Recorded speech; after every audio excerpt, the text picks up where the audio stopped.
Nestled in the western part of Singapore is an 84-year-old gem, the oldest and last operational dragon kiln in the country. It is used to process ceramics by traditional wood firing, but it is labour-intensive and the kiln now sees little action. Well, CNE joined a recent session and spoke to enthusiasts to find out how they are fired up about keeping this ancient practice alive. This dragon kiln at To Kwang Pottery Jungle breathes fire only 2 to 3 times a year. But every time it does, the flames last for at least 2 whole days.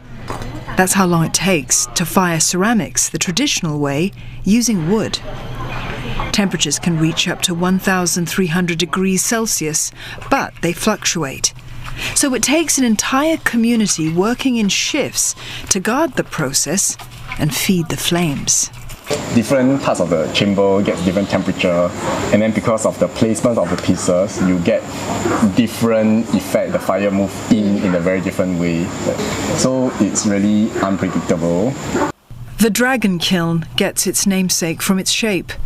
Measuring 27 metres long and 2 metres wide, it curves around the side, resembling the body of a dragon. Its chambers are made of bricks and can fit thousands of ceramic items. We love the effects, like the ash glaze on the pot, and then all the different types of nicks and cracks that comes out with it. That's like unexpected, but which is not as perfect as what an electric kiln may give you, which is kind of something that I like. Built in 1940, this kiln was originally used to mass-produce household and industrial items like cups and flower pots. But the practice gradually fell out of favour with the invention of the less labour-intensive electric and gas kilns. My husband, Tan Teck Yeo, is the second generation of the owner of this To Kwang Dragon Kiln. I'm helping him to run the Dragon Kiln since 1980. In the heyday that, this Dragon Kiln served as a small cottage industry. So 1 month we can fire 4 times a month and as a production line. But right now we only do 2 to 3 times a year as an artist platform, as a research base. Each rare firing session is a passionate affair, with the community gathering to lend a hand and bond over a shared love of pottery. It's a community, right? It's a kampong. Yeah, it's a kampong spirit.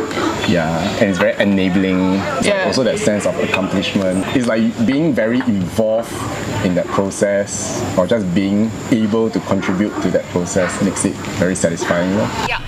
The owners say they are heartened to see an increasing number of young enthusiasts taking part.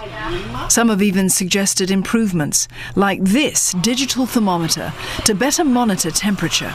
As this is the last operating kiln, I hope that it can be preserved as a culture and heritage of the tradition wood firing kiln. And now that we also recruit the young one to get them the interest to continue and to preserve as a intangible culture.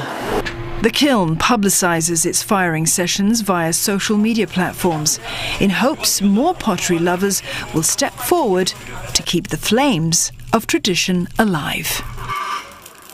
Fascinating news, especially for pottery lovers. You can check out more on this dragon kiln on cne.asia.